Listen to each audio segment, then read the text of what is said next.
ایران پر امریکی حملے کے بعد یورپی یونین کا ہنگامی اجلاس طلب۔ آج ہونے والے اجلاس میں برطانیہ، جرمنی اور فرانس سمیت دیگر یورپی ممالک کے وزرائے خارجہ شریک ہوں گے۔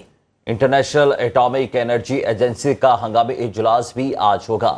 بورڈ آف گورنرز کے ہنگامی اجلاس میں ایران پر امریکی حملے کے بعد کی صورتحال کا جائزہ لیا جائے گا۔ اسرائیل کے ایران پر حملے 13ویں روز میں داخل۔ اسرائیل کے ایرانی دارالحکومت تہران سمیت 4 شہروں پر حملے۔ ایرانی میڈیا کے مطابق تہران، کراچی، اصفہان اور شیراز میں دھماکوں کی آوازیں سنائی دی گئیں۔ ایرانی میڈیا کے مطابق تازہ حملوں میں 3 افراد شہید اور درجن سے زائد زخمی ہو گئے۔ دوسری جانب اسرائیل کا ایران پر تل ابیب پر میزائل حملے کا الزام۔ ایرانی میڈیا نے تردید کر دی، کہا یہ میزائل کسی اور ملک سے داغا گیا۔ ایرانی جوہری تنصیبات پر حملے کے بعد مشرق وسطی میں امریکی اڈوں پر سیکیورٹی ہائی الرٹ کر دی گئی۔ سعودی عرب نے سیکیورٹی الرٹ جاری کر دیا۔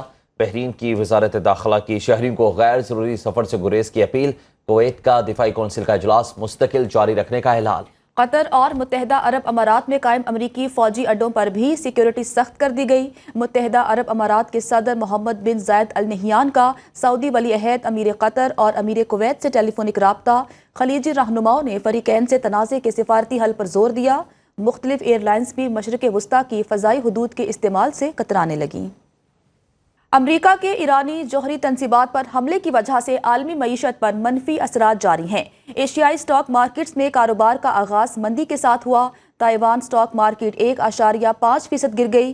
جنوبی کوریا، آسٹریلیا اور نیوزی لینڈ کی مارکیٹیں بھی گراوٹ کا شکار ہیں۔ ایرانی پارلیمنٹ کی طرف سے آبنائے ہرمز کو بند کرنے کی تجویز کی حمایت کے بعد عالمی منڈی میں خام تیل کی قیمتوں میں 2.6% اضافہ ہو چکا ہے۔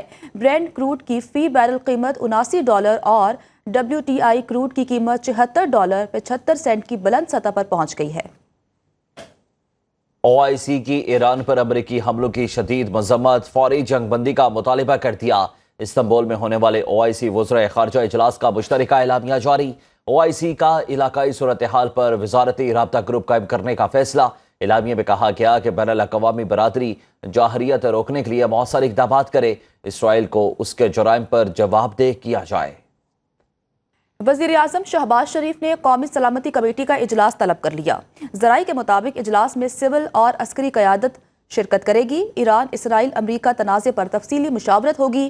ایران کی حمایت سمیت دیگر اہم امور پر بڑے فیصلوں کا امکان ہے۔ اجلاس میں ملکی، داخلی اور سرحدی سیکورٹی صورتحال کا بھی جائزہ لیا جائے گا۔ فیلڈ مارشل سید عاصم منیر حالیہ دورہ امریکہ پر شرکاء کو اعتماد میں لیں گے۔ اجلاس آج 12 بجے وزیر اعظم ہاؤس میں ہوگا۔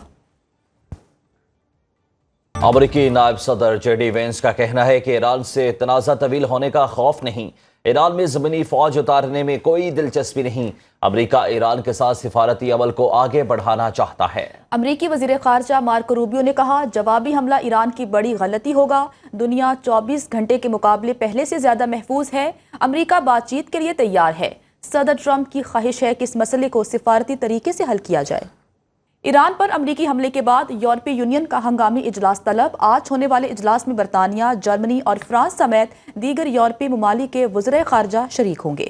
انٹرنیشنل ایٹامک انرجی ایجنسی کا ہنگامی اجلاس بھی آج ہوگا۔ بورڈ آف گورنرز کے ہنگامی اجلاس میں ایران پر امریکی حملے کے بعد کی صورتحال کا جائزہ لیا جائے گا۔